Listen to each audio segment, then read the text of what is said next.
Après de longues heures de traversée, l'île de Siberut se révèle enfin à moi. Elle est l'une des 17 508 îles d'Indonésie. Un lieu isolé du monde. Une bande de terre longue d'une centaine de kilomètres, entièrement recouverte d'une épaisse forêt tropicale. Comme avant chaque voyage, je pars la tête pleine de mirages, de fantasmes. On raconte que sur ces terres isolées vivent les Mentawai, les hommes fleurs. On les appelle ainsi parce qu'ils piquent dans leurs cheveux de larges fleurs d'hibiscus et se tatouent des motifs de fougères ou de branches de sagoutier sur le corps.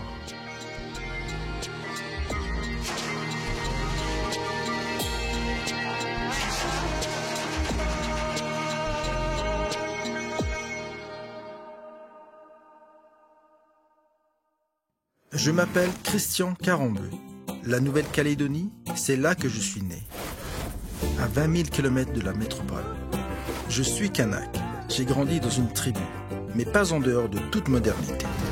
Aujourd'hui, des centaines de peuples qu'on appelle tribus et qu'on imagine hors du temps, coupés du monde, sont entrés de plein pied dans le 21e siècle sans perdre leurs traditions. Certains ont su choisir le meilleur des deux mondes pour construire leur avenir. J'ai décidé de partager leurs expériences et de comprendre leurs choix en vivant avec eux.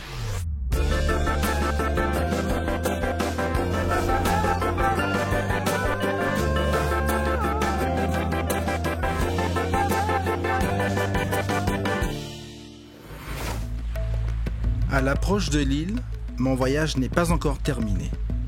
Je dois grimper à bord d'un pong-pong et me diriger vers le petit village de Saïbi. Situé au bord de la mer, on y accède par un bras de fleuve qui rentre dans la mangrove.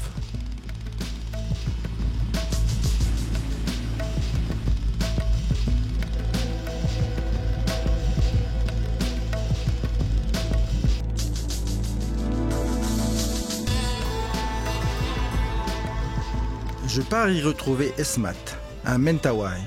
Ce jeune homme se bat quotidiennement avec ses outils bien à lui pour que les hommes fleurs ne deviennent pas de simples légendes, mais s'inscrivent dans le réel. Faut que je me casse la gueule. Ok. Alors que je m'attends à découvrir un village isolé en pleine jungle, habité par des hommes aux torses tatoués, les cheveux décorés de fleurs, c'est une toute autre image qui s'offre à moi.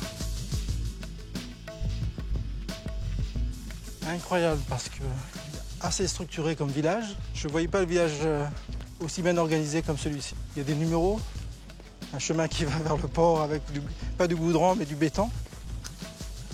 Donc ça m'impressionne en tout cas.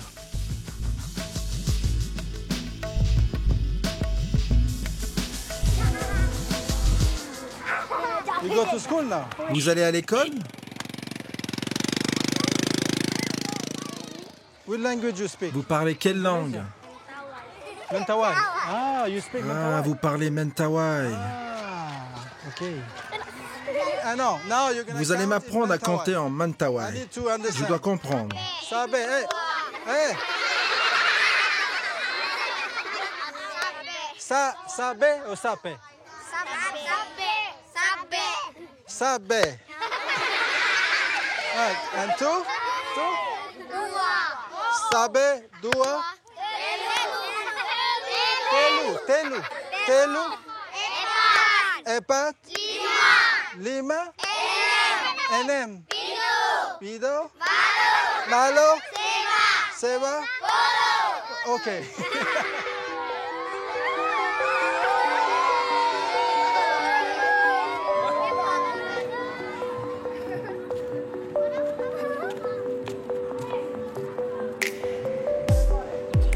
Bonjour Christian. Bienvenue. Esmat. Ouais, Ah, enchanté. Christian, Nice to meet you. ravi de te rencontrer. selamat datang di kampung Tu viens de loin. saya. Ini saya bisa mukul. Après ce long voyage, je suppose que tu as faim. Viens donc manger à la maison. Kita bisa istirahat di rumah saya. Avec grand plaisir. Oke. Je te suis. Ya.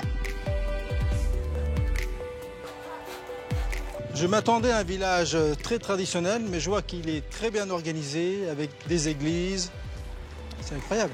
Dulu kampung kami bukan di sini. Kampung kami dulu di Hulu. Avant, notre village n'était pas là. Il était sur le Hulu en hauteur. Untuk masuk ke Un jour, le gouvernement a demandé à ce qu'on s'installe au bord de la mer pour qu'ils puissent construire un nouveau village.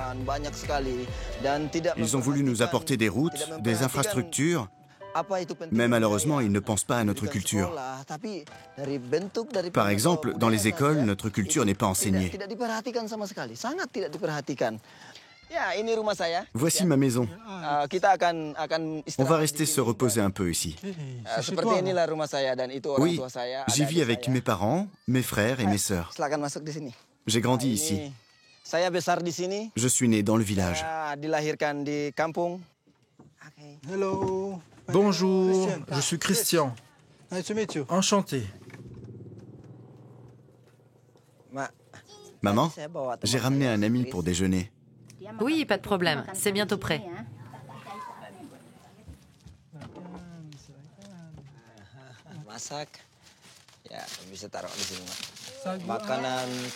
C'est un mets typique de Mentawai. Alors tu aimes? Très bon. Qu'est-ce qu'il y a dedans? C'est du sagou. Et dans le sagou, maman a rajouté de la noix de coco pour donner de la saveur. On la sent un peu. Et depuis tout le temps, vous mangez du sagou ou... Depuis toujours, le sagou est notre nourriture de base. Mais depuis que nous sommes dans ce village et que nous sommes sédentaires, notre alimentation est plus variée. Maintenant, nous cultivons aussi du riz et de la patate douce. Vous, à votre époque, comment c'était? La vie d'aujourd'hui est complètement différente de la vie de quand j'étais petite.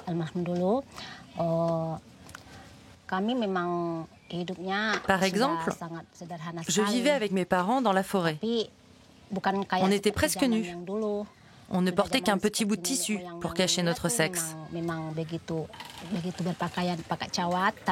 Mais lorsque le gouvernement est arrivé, il nous a amenés dans ce village moderne.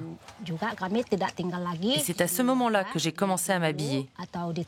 Car tout le monde portait des vêtements. Et on a été obligés de faire pareil. Pourquoi je parlais de ça? Puisque je crois que toi, particulièrement, tu as fait quelque chose pour ton peuple. Et je voudrais justement découvrir c'est quoi cette particularité. J'essaie de conserver notre culture par plusieurs moyens. J'écris des livres pour éduquer les enfants. Je fais des réunions avec les gens des différents villages. Et aussi, je travaille avec des amis qui font de la radio. La radio est un moyen très efficace d'étendre notre auditoire. Ça nous permet d'échanger et d'informer sur nos traditions. La radio et la presse écrite sont les moyens de communication modernes avec lesquels je travaille. Quand est-ce que tu as eu ce déclic pour dire « je vais étudier et en retour, je vais faire ça » ? À un moment donné, je me suis fâché avec mes parents. Je n'allais plus à l'école. Alors, ils m'ont envoyé chez mes grands-parents, à l'intérieur de l'île, dans la forêt. Là-bas, j'ai vu comment vivaient mes grands-parents et mes ancêtres. J'ai vu comment vivait mon peuple avec ses traditions. Et quand je suis allé à Jakarta pour étudier à l'université, je me suis rendu compte que personne ne connaissait notre culture, la culture des hommes fleurs. On y enseignait la culture indonésienne, celle de l'île de Java, celle de Papouasie et d'autres îles, car l'Indonésie est un grand archipel. Je me suis alors demandé, comment ça se fait que personne ne connaisse la culture des Mentawai ? Voilà pourquoi j'ai décidé d'étudier en profondeur la culture des hommes fleurs. Donc maintenant, tu as un outil, tu utilises la radio pour informer les gens. Exactement. Et je vais pouvoir te montrer notre travail de collecte d'informations avec mes amis journalistes de la radio.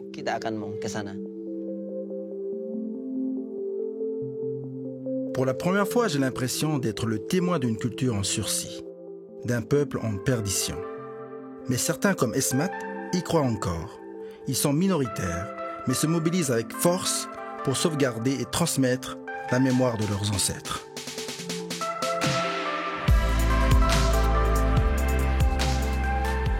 Décidément, l'archipel est immense. Un nouveau voyage m'attend, une nuit complète sur la mer pour arriver à Tua Pejat. C'est là-bas qu'Esmat et ses amis ont installé la radio Mentawai pour toucher le plus grand nombre.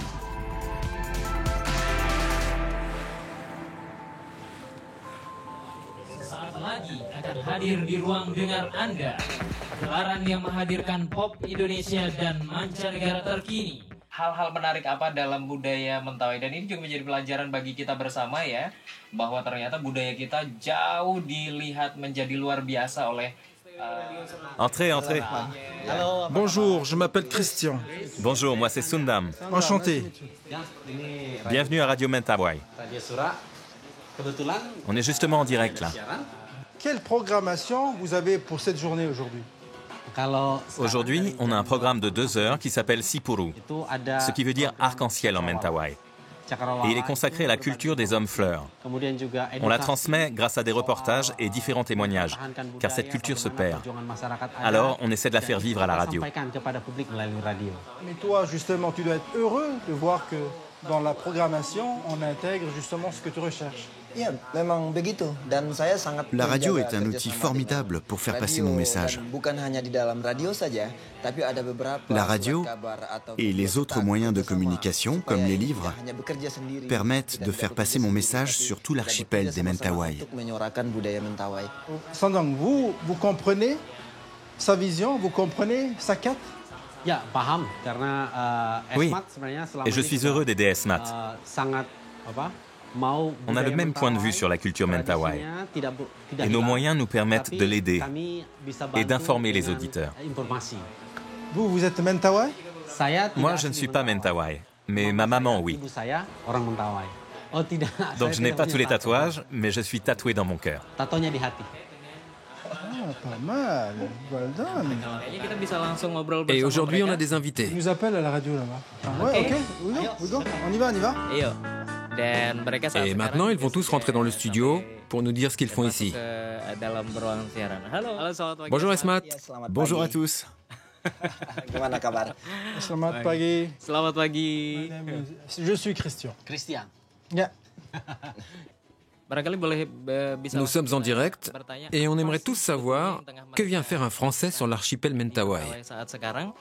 C'est une grande fierté de pouvoir découvrir le peuple Mentawai en Europe. D'ailleurs, le monde occidental, quand on dit qu'il y a des hommes fleurs qui existent dans cette région de l'Indonésie, évidemment, ça prête pas un fantasme, mais une envie de savoir, de découvrir. Donc, les hommes fleurs, on ne sait pas ce que c'est. Je vais servir de guide pour Christian, qui fait un documentaire sur la culture des hommes fleurs. Il est arrivé à Jakarta, il a vu nos villages modernes, et maintenant je vais lui montrer le quotidien et les traditions qui sont au cœur de la forêt. Je vais lui expliquer nos actions de conservation de la culture, ce que l'on fait avec la radio et la presse. Et j'espère qu'avec tout ceci, les Français auront une vue d'ensemble de notre culture originelle. Effectivement, on a envie d'aller très profondément voir les gens sur place, comment ils vivent, et surtout, bien sûr, voir pourquoi utiliser la radio, en quoi la radio est utile, en quoi la presse écrite est utile. C'est pour ça que je suis aussi venu voir votre radio. Et si les hommes fleurs existent depuis des millénaires, j'espère qu'ils ne vont pas disparaître. Je suis sûr qu'après avoir passé quelques jours au cœur de la forêt avec les hommes fleurs, tu auras les réponses à tes questions. Terima kasih. Masura Bagata. Merci Esmat. Et maintenant, un peu de musique. Merci. Sesaat lagi Anda kami ajak bergoyang ria bersama di segmen Halo Dangdut.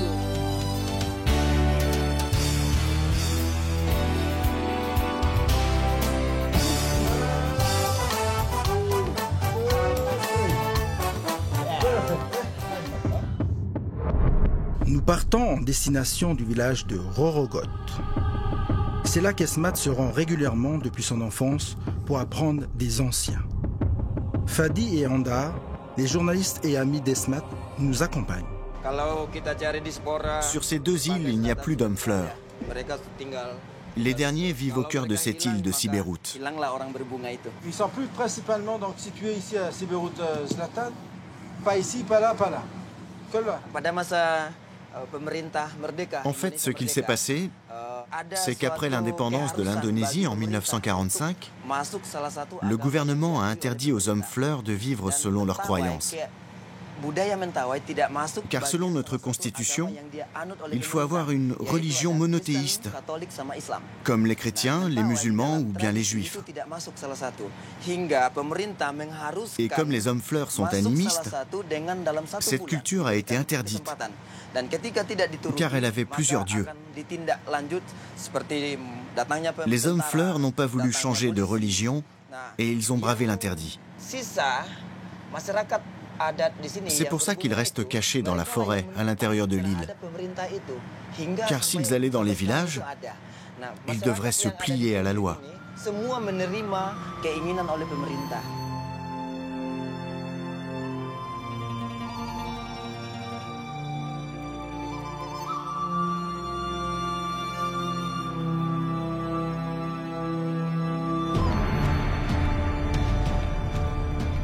Pour atteindre le village des derniers résistants, perdu au cœur de la forêt, il faut remonter le fleuve Rairequet pendant 2 heures de pang-pang.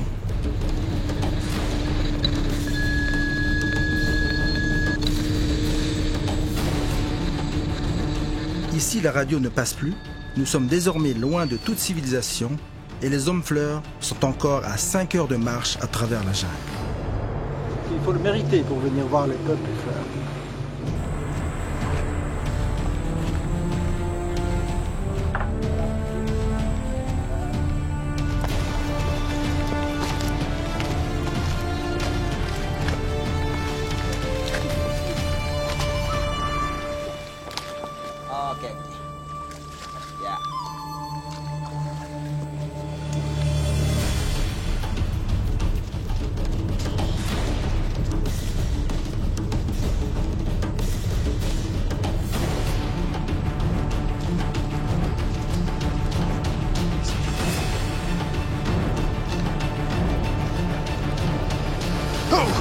C'est de l'équilibrisme. Regarde-nous. Ça va? Yes. Oui, 5 heures comme ça, c'est dur. Hein. Allez, courage. Ok.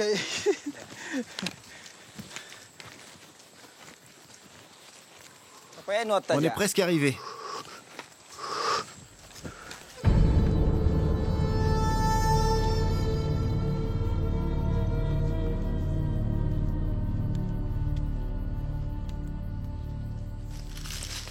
Hey, c'est beau ça.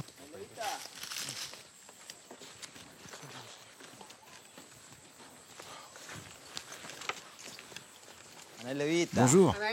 Bonjour mon ami. Je te présente Chris.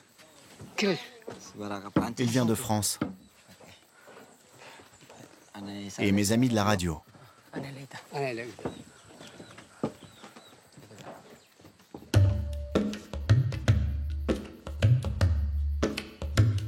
La maison est immense, mais si vide. On peut facilement imaginer l'effervescence qui devait y régner. Une époque qui semble révolue.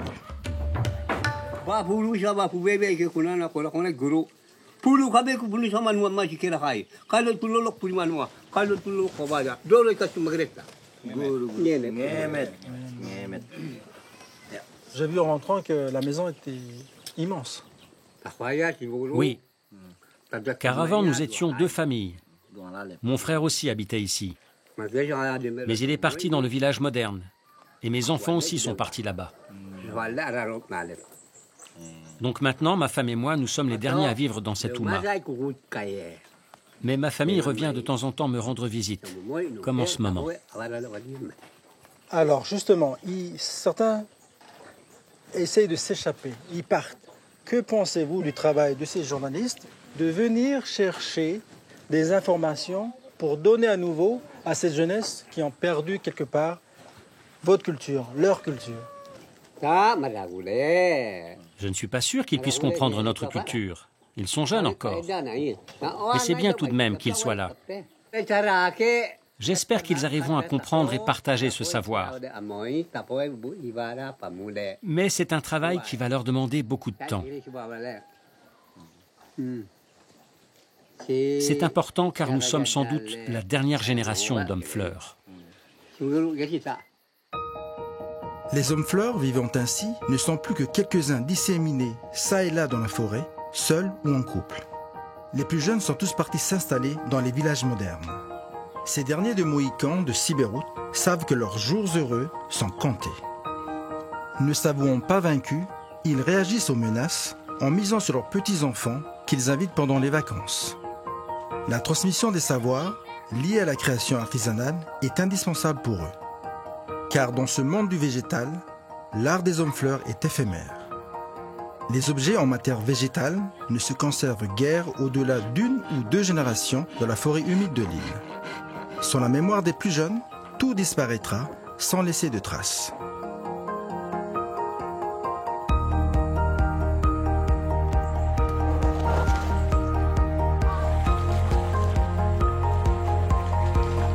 La radio et le travail d'Esmat constituent d'autres moyens de sauvegarder ces traditions. Comment vous appelez-vous? Kuki. Et de quel clan faites-vous partie? Sakalio. Je suis chaman. Je soigne les malades dans les houmas voisines. On fait des rituels, on fait des soins, on fait des prières. Souvent, elles sont chantées. Tiens, écoute.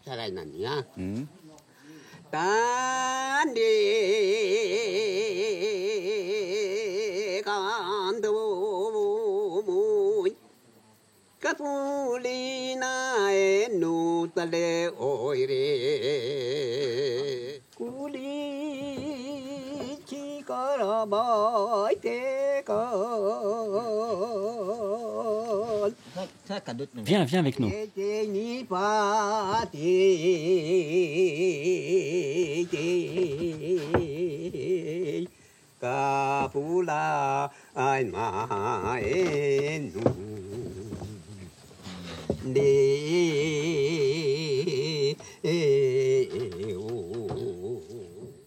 C'est une chanson très longue et complexe. Il vous faudra du temps pour l'apprendre. Il nous apprend des chansons. Ce sont des chants utilisés lors des rites chamaniques. Ces chansons sacrées permettent d'entrer en contact avec les esprits lors des cérémonies. Et parle-nous des tatouages. Les tatouages sont comme nos vêtements. Sans eux, on serait comme nus. Mais à l'origine, ils permettaient de connaître l'homme qui les portait. On pouvait alors savoir s'il avait tué beaucoup d'hommes. Tu avais des lignes ici. 2, 3, 4, 5, autant que de tuer. Car avant, nous, les hommes fleurs, nous étions des cannibales. Nos ancêtres mangeaient des hommes. Donc le tatouage est un vêtement qui raconte une histoire. L'histoire d'un homme.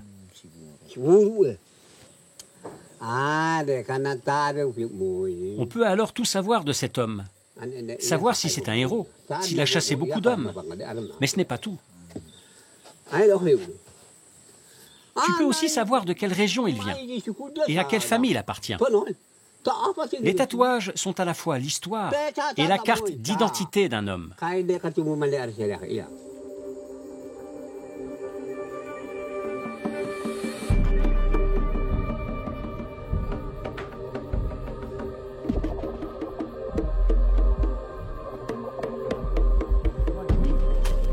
Kuki et son voisin nous emmènent dans la forêt, récolter les plantes nécessaires à la confection de l'oumaï, un dangereux poison paralysant dont seuls les chamans ont le secret.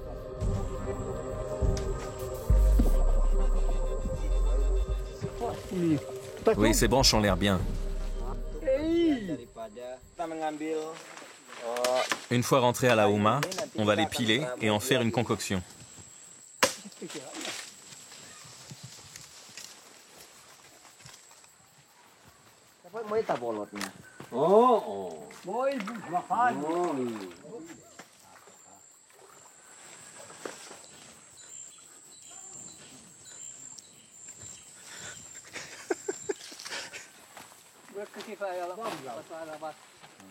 C'est du baklo. Le poison est fait d'un mélange de racines, de piments et de feuilles.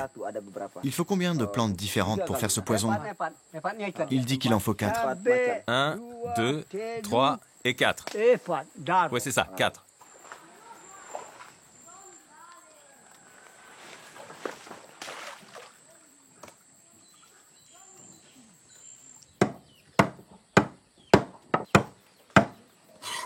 Prennent les écorces en fait. Cette partie-là s'appelle le baklao. Ça va nous permettre de fluidifier le mélange.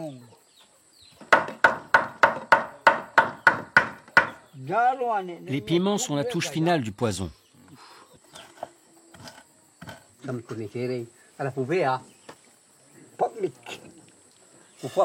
C'est un poison très efficace pour la chasse. Il peut tuer toutes sortes d'animaux. Mais il faut faire attention, car il peut aussi tuer les hommes.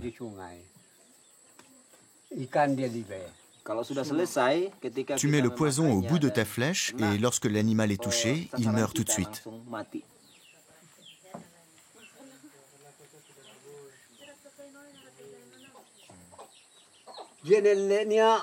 Il faut que la pointe de la flèche s'enfonce complètement, car sinon la flèche tombe et l'animal s'enfuit. Pour qu'il meure, il faut que ça s'enfonce jusque-là.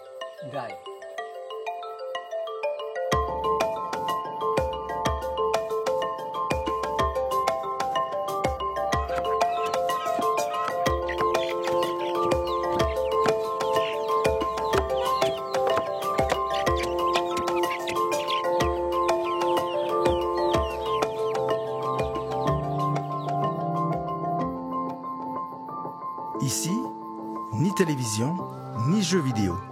C'est avec leur grand-père que les petits-enfants passent leur soirée.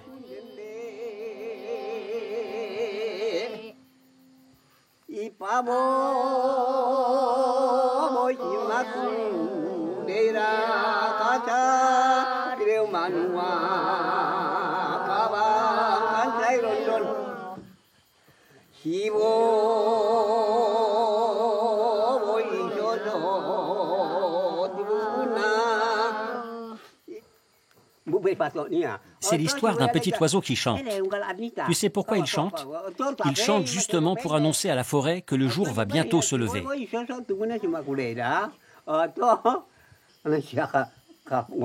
Quand mes petits-enfants sont là, je leur chante une chanson. Mais je n'en ai pas souvent l'occasion. Ils n'ont pas tous les jours des vacances. Est-ce que vous aimez ce qu'ils chantent? Là, ils arrivent à chanter car ils me suivent. C'est plus facile pour eux. Je commence une phrase et ils reprennent en cours de route. Mais sans ma voix, ils n'y arrivent pas vraiment. Au moins, tu as planté une graine dans leur cerveau à chacun d'eux. Et peut-être ces graines-là vont pousser plus tard, mais au moins ils ont quelque chose de toi. C'est vrai qu'un jour ils chanteront peut-être eux aussi. Et même ils chanteront mieux que moi. Qui connaît une chanson du grand-père? Très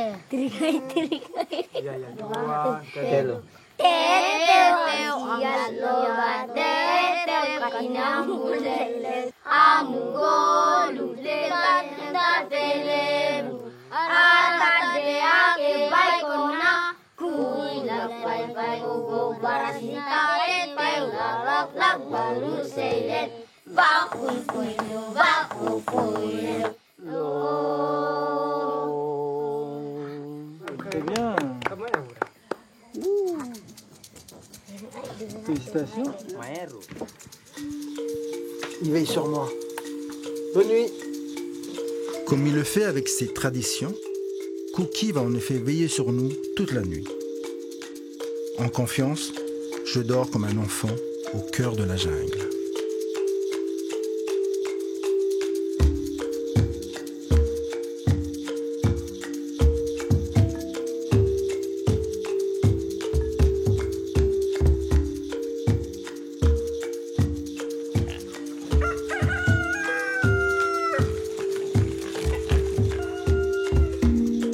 Le jour se lève.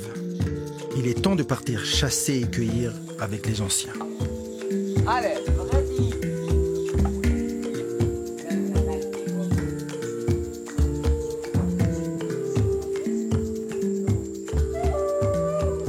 J'espère que la chasse va être bonne. Esmat approfondit ainsi progressivement ses connaissances sur le lien entre les hommes-fleurs et la forêt. Les journalistes, eux aussi, continuent la collecte d'informations auprès de voisines parties à la pêche. Ils ont conscience que ces pratiques ancestrales n'existeront plus d'ici quelques années.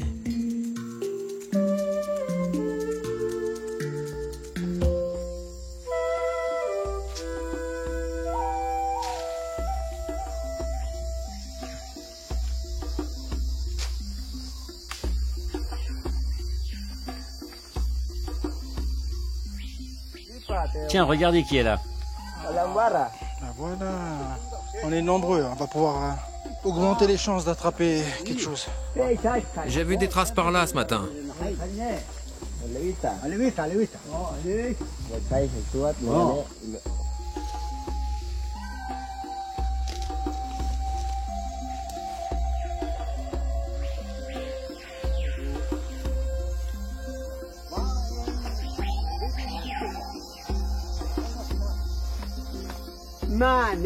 C'est un fruit, mais qui se mange aussi dans les plats, avec du poisson par exemple. Ah, ok. Goûte-le, tu vas voir, c'est bon. C'est très bon. Ah, c'est ah. C'est très bien. Là, je me suis rempli en vitamines, là, vitamine C.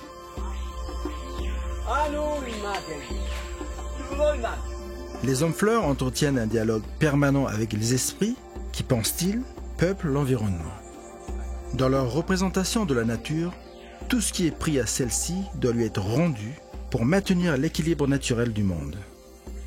Une clé essentielle pour comprendre l'exceptionnelle préservation de leur forêt.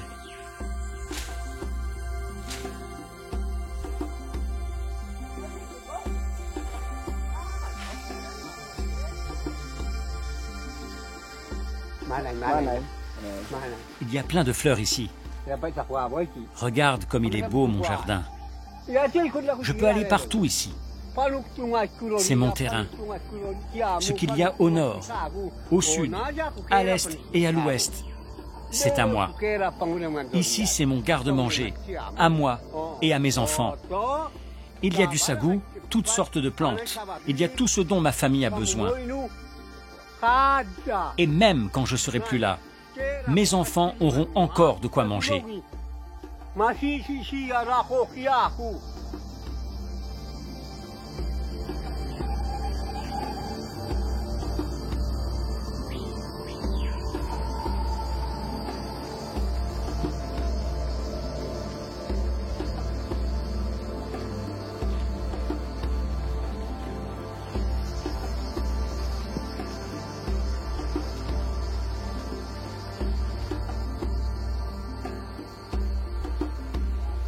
Il manque plus que ça. Il pleut. En cette saison, les pluies sont ici soudaines et violentes. Nous ne pouvons plus continuer à chasser et devons trouver un refuge quelque part. Difficile à première vue dans un tel environnement. Mais je ne m'inquiète pas. Les anciens connaissent leur forêt par cœur et savent immédiatement où nous pouvons nous abriter. Ça c'est Ouma aussi. C'était la Ouma d'une famille que je connaissais. Quand le fils est parti en ville, son père l'a rejoint quelque temps après.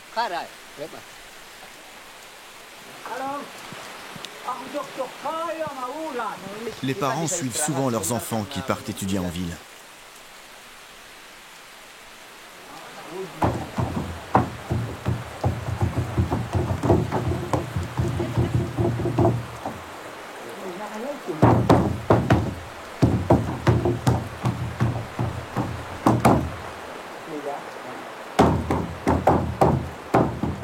cours de cet arrêt improvisé, je réalise l'importance de la présence d'Esmat. Il n'a peut-être pas de micro avec lui aujourd'hui, mais il observe le moindre geste et boit chacune des paroles des anciens. Au retour, il transmettra aux plus jeunes chacun de ces instants que j'ai la chance de partager avec eux. Est-ce que le peuple fleur peut vivre sans chaman? Non. Non. Si les chamans disparaissaient, la culture Mentawai disparaîtrait elle aussi. Il n'y aurait plus d'hommes fleurs, plus rien. Sans les chamans, les hommes fleurs n'existent plus. Comment vous avez appris le chamanisme? Quand j'étais plus jeune, je suis tombé gravement malade. C'est mon grand-père, le chaman. Oui, c'est mon grand-père qui était chaman qui me soignait. Alors que je me reposais, un esprit est venu me parler.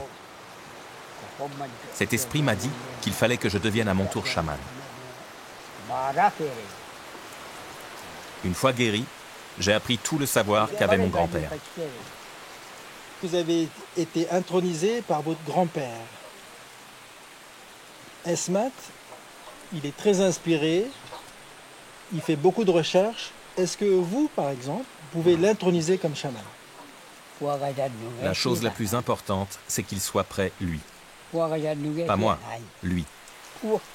Car c'est un apprentissage très long, où l'on doit progresser étape par étape, tout doucement. Mais il faut le mettre en garde. Je vais vous raconter une histoire. Une fois, j'ai voulu initier un jeune homme. Mais lui était jeune et impatient. Alors il a sauté des étapes de l'enseignement. Et rapidement, une malédiction est tombée sur lui. Il est devenu gravement malade. Donc tu dois être prêt, mature et aussi suffisamment ouvert d'esprit. Car il faut y croire. Il faut le vivre. Il faut le sentir au fond de soi. Et à ce moment-là, si tu le souhaites, nous pourrons t'apprendre chaque étape. Mais il faut être sûr de soi. Et surtout, il ne faut pas brûler les étapes, car cela peut aller jusqu'à la mort. On ne devient pas chaman comme cela. Ça fait peur, hein. Soit c'est la malédiction, soit c'est la bénédiction. J'ai conscience que le chamanisme n'est pas à la portée de tous. Mais quand je les vois, mon envie de poursuivre ma quête et d'apprendre avec eux est encore plus grande. Il faut savoir rester humble face à ce pouvoir. Le chamanisme est essentiel. Il est le pilier principal de la culture des hommes fleurs.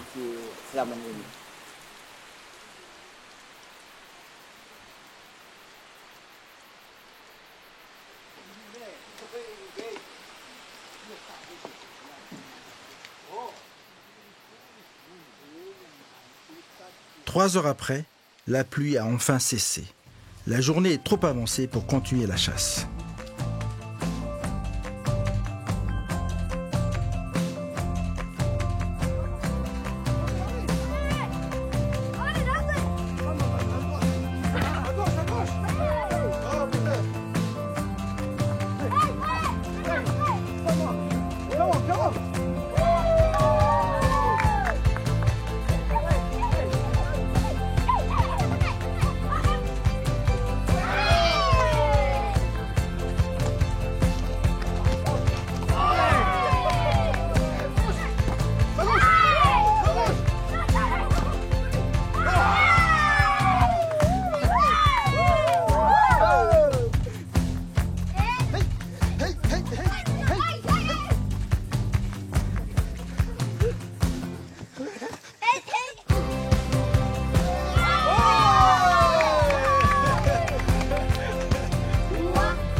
Lorsque ma famille est là tout autour de moi, comme aujourd'hui, qu'est-ce que je suis heureux. Mais je sais qu'ils ne sont là que le temps de leurs vacances, pour quelques jours. J'aimerais bien au fond de moi qu'ils viennent vivre ici, car il y a tout, et ils le savent. mais je sais qu'ils resteront en ville. Je continue de leur transmettre mon savoir. Je donne toujours des conseils aux plus jeunes. J'espère qu'ils n'oublieront jamais les traditions de leurs ancêtres.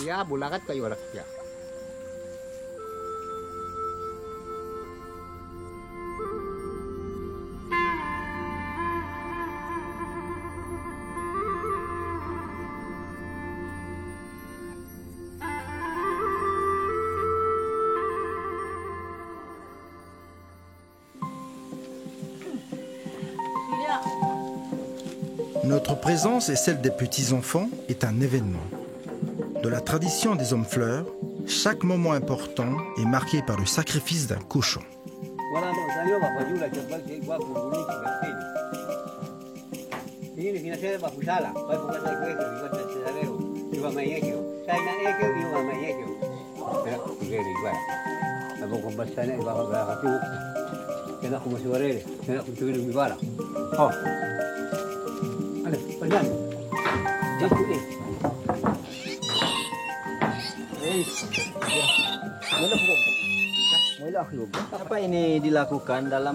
Ce rituel sert à faire des offrandes pour que tout le monde ici soit en paix.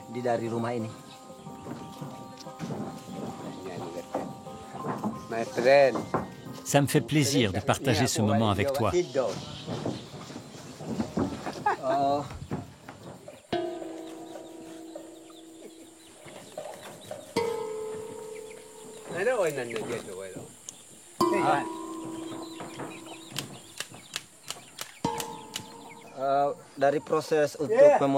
En regardant le cœur du porc, le chaman va pouvoir faire une prédiction. Celle-ci peut être bonne ou mauvaise.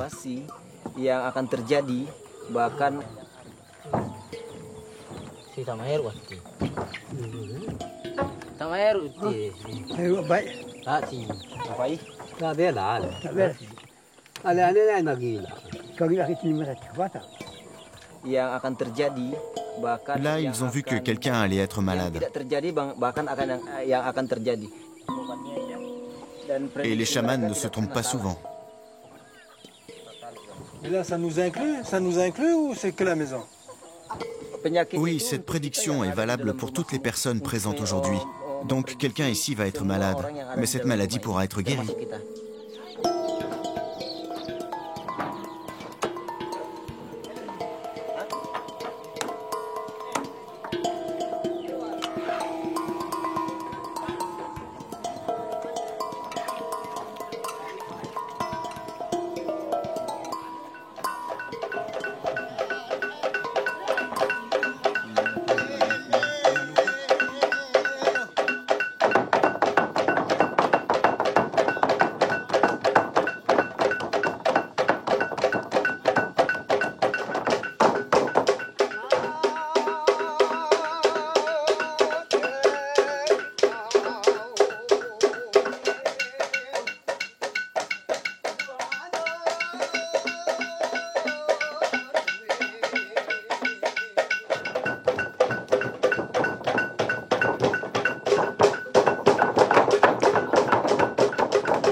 Cette chanson raconte l'histoire d'un hibou qui dormait tranquillement sur une branche. D'autres oiseaux sont venus le déranger, le taquiner, le bousculer. Alors le hibou est parti. Les danses Mentawai sont toujours des images, des reflets de ce qui se passe dans la forêt, comme les oiseaux par exemple.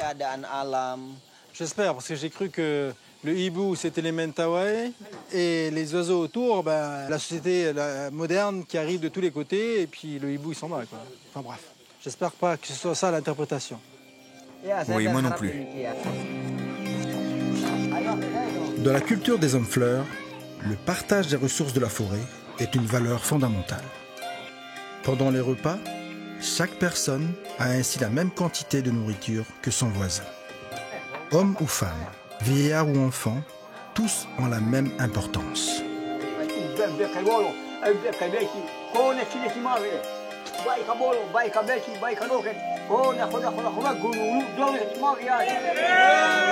Merci. Amen. Parfait.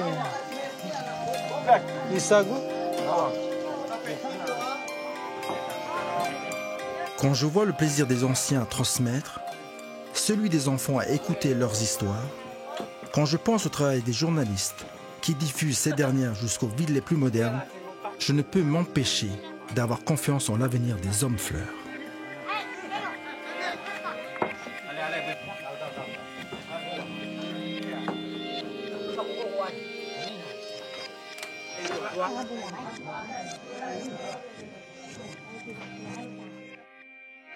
Ces quelques jours m'ont permis de sentir combien l'harmonie règne ici au quotidien entre les hommes fleurs et leur forêt. Je comprends mieux que jamais pourquoi Esmat et les journalistes souhaitent à tout prix protéger le peu qu'il reste du mode de vie de leurs ancêtres.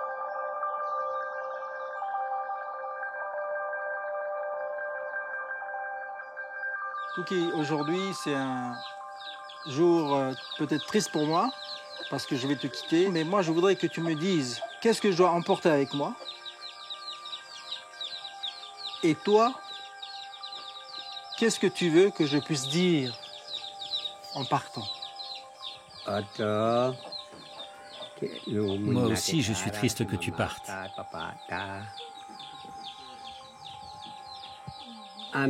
J'espère que tu garderas un beau souvenir de moi et de ton passage ici.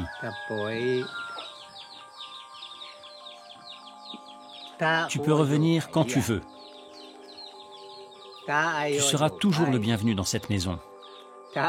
Tu me trouveras toujours ici dans mon grand jardin, car je ne connais que cette vie-là et je ne saurais pas vivre autrement. Mais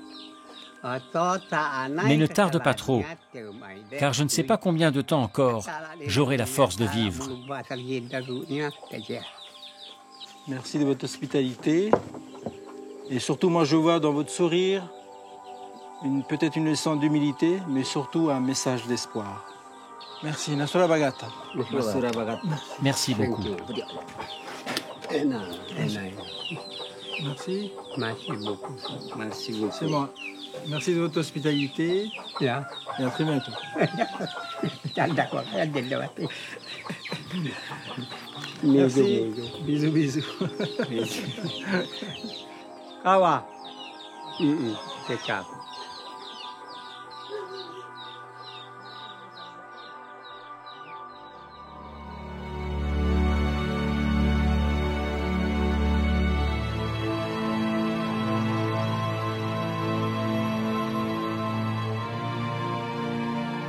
Pendant ces quelques jours, la radio a organisé en ville un grand concours de talents Mentawai.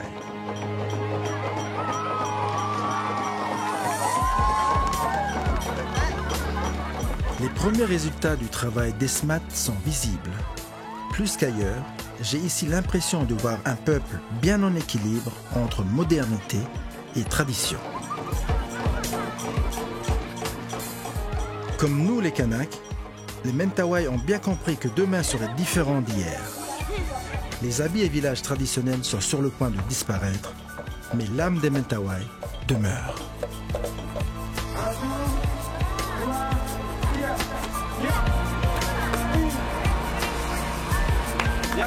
Yeah.